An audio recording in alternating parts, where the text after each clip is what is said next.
ಇದೆಲ್ಲದರ ಮಧ್ಯೆ ತಮ್ಮ ಷಡ್ಯಂತ್ರ ಹೇಳಿಕೆಯಿಂದ ಯೂಟರ್ನ್ ಹೊಡೆದ್ರ ಡಿಸಿಎಂ ಡಿಕೆ ಶಿವಕುಮಾರ್ ಅನ್ನುವಂಥ ಪ್ರಶ್ನೆ ಮೂಡ್ತಾ ಇದೆ. ಧರ್ಮಸ್ಥಳದ ಬಗ್ಗೆ ಹೇಳಿಕೆಯ ನಂತರ ಎಡಪಂಥೀಯರು ಅಟ್ಯಾಕ್ ಅನ್ನು ಮಾಡ್ತಾರೆ ಡಿಸಿಎಂ ಡಿಕೆ ಶಿವಕುಮಾರ್ ಅವರ ಮೇಲೆ.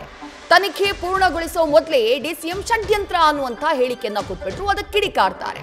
ಈಗ ನಾನೊಬ್ಬನೇ ಹೇಳಿದ್ದಲ್ಲ, ಸಿಎಂ ಕೂಡ ಇದನ್ನೇ ಹೇಳಿದ್ದಾರೆ ಅಂತ ಹೇಳಿ ಡಿಕೆ ಶಿವಕುಮಾರ್ ಹೇಳಿಕೆಯನ್ನ ಕೊಟ್ಟಿದ್ದಾರೆ. ಸಿಎಂ ಸಿದ್ದರಾಮಯ್ಯ ಕೂಡ ಇದನ್ನೇ ಹೇಳಿದ್ರು ಅಂತ ಹೇಳಿ ಡಿಕೆ ಶಿವಕುಮಾರ್ ಈಗ ಪ್ರತಿಕ್ರಿಯೆಯನ್ನ ಕೊಟ್ಟಿದ್ದು, ಕೆಲ ಶಾಸಕರ ಅಭಿಪ್ರಾಯವೂ ಇದೇ ಆಗಿತ್ತು ಅಂತ ಹೇಳಿ ತಮ್ಮ ಹೇಳಿಕೆಗೆ ಸ್ಪಷ್ಟನೆಯನ್ನ ನೀಡುವಂತಹ ಪ್ರಯತ್ನವನ್ನ ಮಾಡ್ತಾ ಬೀಸೋ ದೊಣ್ಣೆಯಿಂದ ತಪ್ಪಿಸಿಕೊಳ್ಳುವಂತಹ ಯತ್ನವನ್ನ ಡಿಕೆಶಿ ಮಾಡಿದ್ದಾರೆ.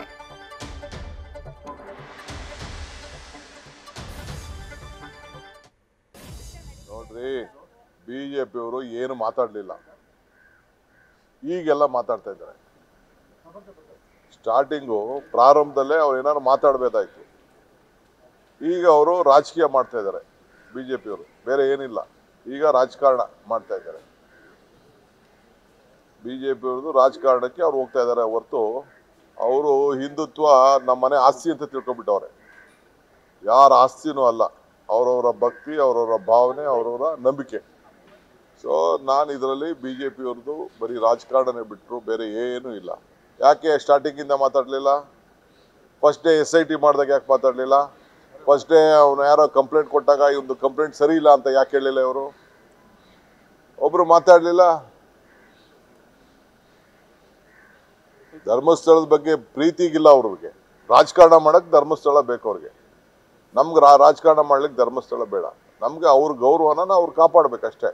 ಅವ್ರಿಗೆ ಯಾರಿಗೆ ಆಗಲಿ, ಯಾರು ತಪ್ಪು ಮಾಡಿದ್ರು ಬೇಕಾದ್ರೆ ಶಿಕ್ಷೆ ಆಗಲಿ ಅನ್ನೋರು ನಾವು. ಯಾಕೆಂದ್ರೆ ಯಾರೋ ಪೊಲೀಸ್ ಸ್ಟೇಷನ್ಗೆ ಬಂದು ಸುಳ್ಳು ಪಳ್ಳೋ ಮತ್ತೊಂದು ಏನೋ ಕಂಪ್ಲೇಂಟ್ ಕೊಟ್ಟದ್ನ ಕೋರ್ಟ್ಗೆ ಹೋಗಿ ಕೊಟ್ಟದ್ನ ನೀವೇನಾದ್ರು ನಾವು ತನಿಖೆ ಮಾಡಲಿಲ್ಲ ಅಂತ, ಸರ್ಕಾರ ತನಿಖೆ ಮಾಡಲಿಲ್ಲ, ಏನು ಹೇಳ್ತೀರಿ ಇವರು? ಏನ್ರಿ ಕೋರ್ಟಲ್ಲಿ ಬಂದು 164 ಸ್ಟೇಟ್ಮೆಂಟ್ ಮಾಡೋದು ನೀವು ಮಾಡಲಿಲ್ಲ ಅಂತ ಅವರೇ ಹೇಳ್ತಿದ್ರು. ಈಗ ರಾಜಕಾರಣ ಮಾಡ್ತಾ ಇದ್ದಾರೆ. ಅದು ಬರ್ತು, ನಾವು ಅದಕ್ಕೆಲ್ಲ ತಲೆ ಕೆಡಿಸ್ಕೊಳಕ್ ಹೋಗುದಿಲ್ಲ. ಅದು ಏನ್ ಬೇಕಾದ್ರೂ ಕೇಳಲಿ, ಮಂಪರು ಕೇಳಲಿ, ಇನ್ಯಾವ್ದಾದ್ರು ತನಿಖೆ ಕೇಳಲಿ, ಅದೆಲ್ಲ ನಾವೇನ್ ತಪ್ಪಲ್ಲ.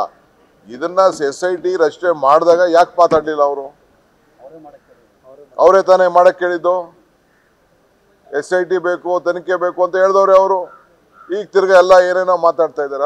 ಹತ್ತಡಿನೋ ಮುತ್ತೆ ಅವ್ರು ಪೊಲೀಸ್ ಅವರು. ಅವ್ರಿಗೆ ನಾವ್ ಯಾಕೆ ಇಂಟರ್ಫಿಯರ್ ಆಗ್ಬೇಕು, ಎಷ್ಟು ಗೋಡೆ ತೆಗಿಬೇಕು ಮಾಡಬೇಕು ಅಂತೇಳಿ ಅದಕ್ಕೇನ್ ಬೇಕಾದ್ರೆ ಅವ್ರು ಕೇಳ್ಕೊಳ್ಳಿ.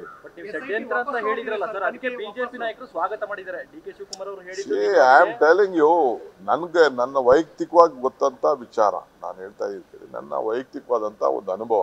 ಬಟ್ ಗೌರ್ಮೆಂಟ್ ಇನ್ವೆಸ್ಟಿಗೇಷನ್ಗೆ ನಾನು ಭಾಗಿಯಾಗ್ತಾ ಇರಲಿಲ್ಲ. ಇಲ್ಲ ಅಂತಂದ್ರೆ ನಮ್ಮ ಹೋಮ್ ಮಿನಿಸ್ಟ್ರು ಅಲ್ಲಿ CM ಆಗಲಿ ಅದು ಇದನ್ನ ನಮ್ಮ CLPಲಿ ನಮ್ಮ ಇವರ MLAಗಳು ಇಲ್ಲಿ ಮಾತಾಡಿದ್ದಾರೆ. ನಮ್ಮ MLAಗಳೆಲ್ಲ ಶಿವಲಿಂಗೇಗೌಡರು ಆದಿಯಾಗಿ, ನಮ್ಮ ಗೋಪಾಲ್ ಕೃಷ್ಣ, ನಮ್ಮ ಪುತ್ತೂರು MLA, ನಮ್ಮ MLC, ಜಿಲ್ಲಾ ಕಾಂಗ್ರೆಸ್ ಅಧ್ಯಕ್ಷಗಳು ವಿನಯ್ ಕುಮಾರ್ ಸೊರ್ಕೆ ಅವರೆಲ್ಲ ಬಂದು, ರಮನಾಥ್ ರೈ ಅವರೆಲ್ಲ ಬಂದು ನಮಗೆ ವೈಯಕ್ತಿಕವಾಗಿ ಬಂದು ಸ್ಟಾರ್ಟಿಂಗೇ ಬಂದು ಭೇಟಿ ಮಾಡಿದ್ದಾರೆ. ಅವರು ಬಂದು ನಮಗೆ CMಗೆಲ್ಲ ಭೇಟಿ ಮಾಡಿ, ಹೋಮ್ ಮಿನಿಸ್ಟರ್ ಭೇಟಿ ಮಾಡಿ ಹೇಳಿದ್ದಾರೆ ಏನಿದೆ ಅಲ್ಲಿ ಮೊದಲಿಂದ ನಡ್ಕೊಂಡು ಬಂದಂಥ ವಿಚಾರ ಅಂತ ಹೇಳಿದ್ದಾರೆ. ನಾವು ಅದನ್ನು ಒಬ್ಬ ರೂಲಿಂಗ್ ಗೌರ್ಮೆಂಟ್ ಆಗಿದ್ಕೊಂಡು ನಾವು ಮಾತಾಡಬಾರ್ದು ಅಂತ ಅಂದ್ಬಿಟ್ಟು ನಾವೇನು ಮಾತಾಡೋಕ್ಕೆ ಹೋಗಿರಲಿಲ್ಲ. ನಮ್ಮ ಪಾರ್ಟಿಲೂ ಡಿಸ್ಕಷನ್ ಆಯಿತು. ನಮ್ಮ ಪಾರ್ಟಿಲೂ CM ಹೇಳಿದ್ದಾರೆ, ಪಾರ್ಟಿಯವ್ರಿಗೆ ನಾನು ಯಾವುದು ಅನ್ಯಾಯ ಬಿಡಲ್ಲ, ಕಾನೂನು ಪ್ರಕಾರ ಮಾಡ್ತೀನಿ. ಯಾರ್ಯಾರು ತಪ್ಪು ಮಾಡಿದ್ದಾರೆ, ಯಾರ್ಯಾರು ಸ್ಟೇಟ್ಮೆಂಟ್ ಮಾಡಿದ್ದಾರೆ ಅವರೆಲ್ಲರ ಮೇಲೂ ಕ್ರಮ ಕೈಗೊಳ್ತೀವಿ ಅಂತ. ಈಗ ಅದಕ್ಕೆ ಯಾರೊಬ್ಬ ಕುಮ್ಮಕ್ಕೆ ಕೊಡ್ತಾ ಇದ್ದಾರೆ, CMನೇ ಕೊಲೆಗಾರ ಅಂತ ಹೇಳಿದ್ದಾನೆ. ಗೊತ್ತಿದೆಯಾ ನಿಮ್ಗದು? ನೀವು ಯಾರು ಅದನ್ನು ಹಾಕಿಲ್ಲ. ನೀವು ಅವನು ಯಾರೋ ಒಬ್ಬ ಹಿನ್ನೆಲೆಯಲ್ಲಿ ಯಾರೊಬ್ಬ ಇದ್ದಾನೆ, ಇದಕ್ಕೆ ಅವನು CMನೇ ಕೊಲೆಗಾರ ಅಂತ ಹೇಳಿದ್ದಾನೆ. ಅದೆಲ್ಲ ನಮ್ಮ ಹತ್ರ ಮಾಹಿತಿ ಇದೆ. ಸೊ ಏನ್ ಬೇಕೋ ನಾವು ಕ್ರಮ ಕೈಗೊಳ್ತೀವಿ ನಾವು. ನ್ಯೂಸ್ ಫಸ್ಟ್ ನಿರ್ಭೀತಿಯಿಂದ ನಿಮ್ಮ ಪರವಾಗಿ.